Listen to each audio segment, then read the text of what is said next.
এই ভিডিওতে আমি আপনাদেরকে অ্যালডোল বিক্রিয়া নামে একটা বিক্রিয়ার কৌশল দেখাবো।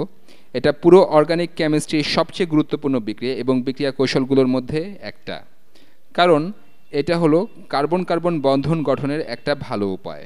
আর এটা আসলে আমরা ইনোল, ইনোলেট আয়ন এবং কেটো ইনোল টটোমারিজম নিয়ে যা দেখেছিলাম তার কিছুটা রিভিউ। টটোমারিজম শব্দটা বলতে আমার একটু সমস্যা হয়, সে যাই হোক, কয়েকটা অ্যালডিহাইড নিয়ে শুরু করা যাক। আর সুবিধার জন্য আমরা একই রকম কিছু নেব। ধরে নেওয়া যাক যে এটা একটা অ্যালডিহাইড, এটা একটা কার্বন চেন, এটা হলো আর, এটা যে কোনো দৈর্ঘ্যের হতে পারে, কে জানে যে এখানে কি আছে। এরপর এখানে আরেকটা কার্বন আছে, এরপর এটা একটা কার্বনিল গ্রুপের সাথে যুক্ত আছে, আমরা এটাকে একটা অ্যালডিহাইড বানাতে যাচ্ছি। যদিও আপনি কেটন নিয়েও এই বিক্রিয়াটা করতে পারতেন, শুধুমাত্র বিষয়টা পরিষ্কার করার জন্য এখানকার এই কার্বনটা অনেক ক্ষেত্রে জড়িত থাকবে।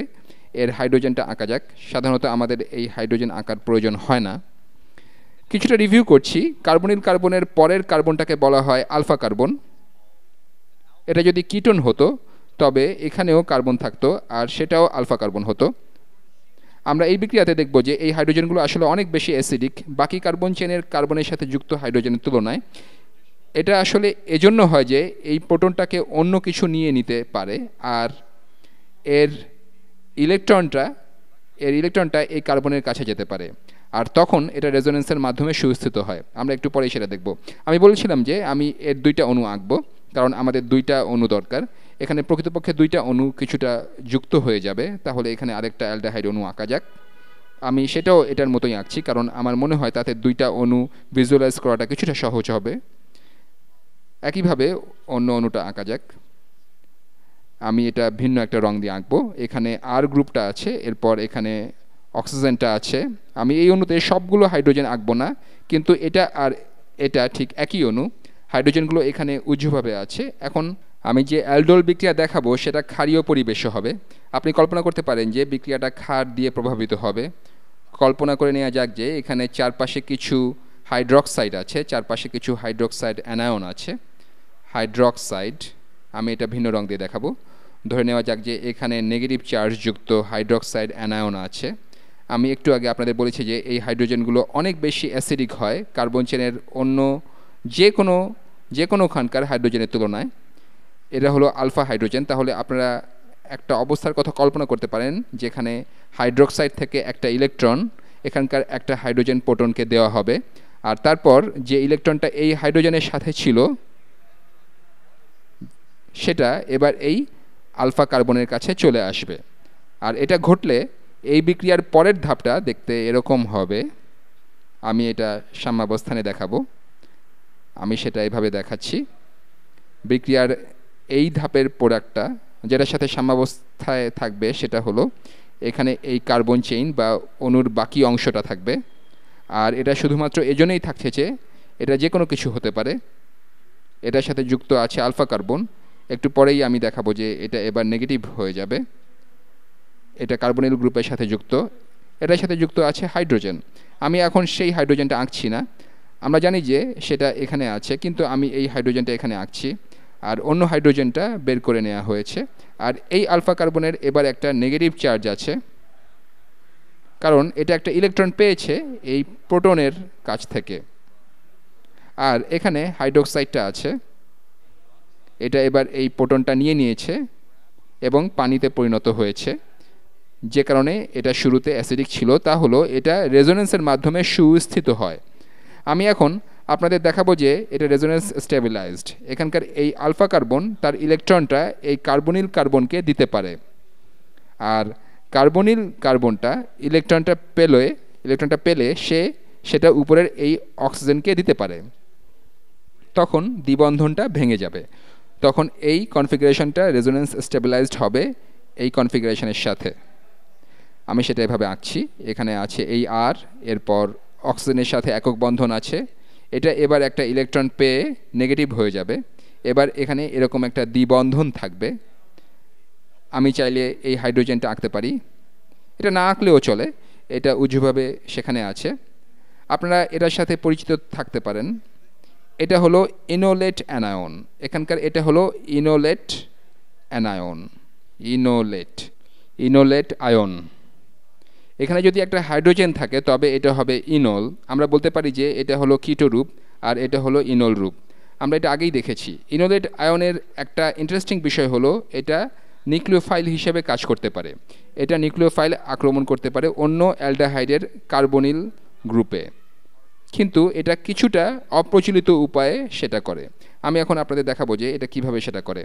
এটা এভাবে আক্রমণটা করে। আমি এই জিনিসটা এখানে আঁকি। এখানে আছে কার্বনিল গ্রুপটা, কার্বনিল গ্রুপের সাথে আছে এর আলফা কার্বনটা, এরপর এখানে আছে একটা আর গ্রুপ, এখানে আসলে একটা হাইড্রোজেন আছে, আমি এটা উল্টে এঁকেছি। এটা আর এটা আসলে একই অণু। এখানে একটা বিষয় পরিষ্কার করা যাক, এখানকার এই দুইটা হলো দুইটা রেজোনেন্স কাঠামো। আবারও বলছি যে এ কারণেই এই হাইড্রোজেনটা বের করে নেওয়া সহজ কার্বন চেনের অন্য হাইড্রোজেনের তুলনায়। কার্বনিল গ্রুপের একটা আলফা হাইড্রোজেন বের করে নেওয়াটা সহজ, কারণ তাতে এই রেজোনেন্স কাঠামো গঠিত হয়। কিন্তু এই এনোলেট আয়ন, বিশেষ করে এর এই কনফিগারেশনটা আপনি কল্পনা করতে পারেন যে এরকম কিছু করবে।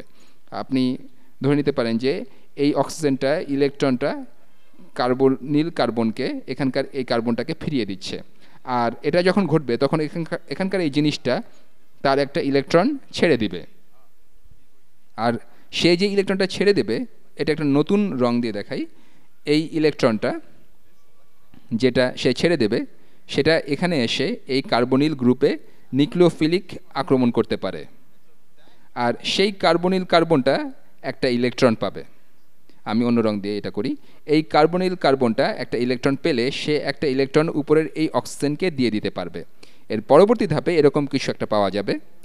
আবারও আমি দেখাচ্ছি যে এটা সাম্যাবস্থায় ঘটবে। এবার এখান থেকে আমরা এখানে যাব, আর এবার এরকম একটা অবস্থা আছে। আমি এই বাম দিকে জিনিসটা আগে আঁকছি। এবার অক্সিজেনের সাথে একটা দ্বিবন্ধন থাকবে। আসলে দ্বিতীয়টা আঁকা যাক। এটা হলো অক্সিজেনটা। এবার এর সাথে একটা দ্বিবন্ধন আছে। আমি একই বেগুনি রং দিয়ে এটা আঁকছি। এরপর আগে যেটা অ্যালডিহাইড ছিল সেটার বাকি অংশটা এখানে আছে। আগে যেটা অ্যালডিহাইড ছিল এটা একই রং দিয়ে করা যাক। আমি একই রং দিয়ে এটা করছি। এখানে এই আর গ্রুপটা আছে। এবার এই ইলেকট্রনটা অন্য অ্যালডিহাইডে আক্রমণ করেছে। এখানে এটা হলো আলফা কার্বন। আমরা একই আলফা কার্বন নিয়ে কাজ করছি। একই আলফা কার্বনটা এবার এই কার্বনিল কার্বনে যুক্ত হচ্ছে। এই আলফা কার্বনে যুক্ত হচ্ছে, তাহলে এটা এবার যুক্ত হচ্ছে এখানকার এই কার্বনিল কার্বনের সাথে। তাহলে এটা দেখতে এরকম হবে। আমি এটা সঠিক রং ব্যবহার করে দেখাই। কমলা রং নিলাম। সেই কার্বনিল কার্বনটার এবার অক্সিজেনের সাথে একক বন্ধন থাকবে। এই ইলেকট্রনটা এবার এই অক্সিজেন নিয়ে নিয়েছে। অক্সিজেনের তাই এবার একটা নেগেটিভ চার্জ আছে। আর এটার সাথে এর আলফা কার্বন যুক্ত আছে, এই আলফা কার্বন। আর সেটা আরেকটা গ্রুপের সাথে যুক্ত আছে। সেটা সম্ভবত একটা কার্বন চেইন, অথবা এমন কিছু যেটাতে একটা কার্বন চেইন আছে, অথবা অন্য কোনো ফাংশনাল গ্রুপ। আপনি সেটাকে যাই বলতে চান বলুন। এরপর আসছে চূড়ান্ত ধাপ। চূড়ান্ত ধাপে এই অ্যানায়নটা তার নেগেটিভ চার্জ থেকে মুক্ত হবে। এজন্য সে একটা হাইড্রোজেন নিবে। সেটা নিবে হয়তো আগে যে পানি গঠিত হয়েছে তা থেকে। এটা যে একই অণু হবে তা নয়, কিন্তু এটা সে আগের ধাপ থেকে নিতে পারে। আগের ধাপে গঠিত হওয়া পানি হতে সে এটা নিতে পারে। আর অবশ্যই এগুলো সব ক্ষারীয় পরিবেশে আছে। এটা একটা ইলেকট্রন এই হাইড্রোজেনকে দিতে পারে। আর তখন হাইড্রোজেনটা তার ইলেকট্রনটা এই হাইড্রোক্সাইডের কাছে হারাবে। তখন হাইড্রোক্সাইড আবার নেগেটিভ হয়ে যাবে। তাহলে চূড়ান্ত প্রোডাক্টটা কী হবে? চূড়ান্ত প্রোডাক্টটা হবে, আমি এখানকার এই জিনিসটা আবার আঁকার জন্য যথাসাধ্য চেষ্টা করছি। এখানের এই অণুটার এই অংশটা একই রকম থাকবে। এখানকার এই কার্বনিল গ্রুপটা আছে, এটার সাথে যুক্ত আছে এই র্যাডিক্যাল গ্রুপটা, সেটা এখানে আছে। এটা হলো এই অংশটা। আমি এখানেও একই রং দিয়ে দেখাই। এখানকার এই বন্ধনটা হলো এখানকার এই বন্ধনটা। আর এরপর এই কার্বনটা যেই কার্বনের সাথে যুক্ত আছে তার সাথে এবার হাইড্রোক্সিল গ্রুপ যুক্ত হয়েছে। তাহলে এটা দেখতে এরকম হবে। এটা আঁকা যাক। এই অক্সিজেনটা এখন হলো এই অক্সিজেন, আর এটা এবার একটা হাইড্রোজেন নিয়েছে। তাহলে এটা এবার একটা হাইড্রোক্সিল গ্রুপ। এটা এবার হলো OH। এটা এবার একটা OH গ্রুপ। আর শেষে এইটা আগে যেটা আলফা কার্বন ছিল তার সাথে যুক্ত আছে। এখন এটা আর তা নেই, আগে যেটা আলফা কার্বন ছিল সেটার সাথে এবার র্যাডিক্যাল গ্রুপটা যুক্ত আছে। আর আমরা চাইলে এটা স্মরণ করতে পারি যে শুরু থেকে সবসময় এখানে একটা হাইড্রোজেন ছিল। এখন কেন এটাকে অ্যালডোল বিক্রিয়া বলা হচ্ছে, আর এটা কেনই বা গুরুত্বপূর্ণ? এটাকে অ্যালডোল বিক্রিয়া বলার কারণ হলো এখানে যা উৎপন্ন হচ্ছে তা একই সাথে অ্যালডিহাইড। লক্ষ্য করুন, এটা একটা অ্যালডিহাইড আর সেই সাথে এটা একটা অ্যালকোহলও। এখান থেকেই আসলে অ্যালডোল শব্দটা এসেছে। এখানে গুরুত্বপূর্ণ বিষয়টা হলো এই যে আমি আপনাদের বিভ্রান্ত করতে চাই না, আপনি কিন্তু একটা কিটোন নিয়েও এটা করতে পারতেন। এখানে একটা মিথাইল গ্রুপ বা ইথাইল গ্রুপ বা কোনো কার্বন চেইন থাকতে পারে, তারপরেও কিন্তু এটা হবে। অ্যালডোল বিক্রিয়ায় শুধুমাত্র এমন জিনিস তৈরি হয় না যেটা অ্যালডিহাইড এবং অ্যালকোহল, এতে এমন জিনিসও তৈরি হতে পারে যেটা হলো কিটোন এবং অ্যালকোহল। সে কারণেই এটাকে অ্যালডোল বিক্রিয়া বলা হয়। কিন্তু অ্যালডোল বিক্রিয়ায় আরও গুরুত্বপূর্ণ ব্যাপার হলো এটা আপনাকে দেখায় যে কিভাবে ইনোলেট আয়ন একটা নিউক্লিওফাইল হিসেবে কাজ করতে পারে। এটা আপনাদের এটাও দেখায় যে আলফা হাইড্রোজেন কেন কার্বন চেনের অন্য অংশের হাইড্রোজেনের চেয়ে বেশি অ্যাসিডিক। কিন্তু এটা সবচেয়ে ভালো ব্যাপারটা হলো এর মাধ্যমে দুইটা কার্বন চেন যুক্ত করা যায়। লক্ষ্য করুন, আমরা এখানকার এই আলফা কার্বনের সাথে এখানকার এই কার্বনিল কার্বন যুক্ত করতে পেরেছি, তাতে এই অ্যালডোলটা গঠিত হয়েছে। অনেক সময় এটাকে বলা হয়, এটা এখনও একটা আলফা কার্বন, এটা হলো আলফা কার্বন আর এটা হলো বেটা কার্বন, তাই অনেক সময় এটাকে বলা হয় বিটা হাইড্রক্সি।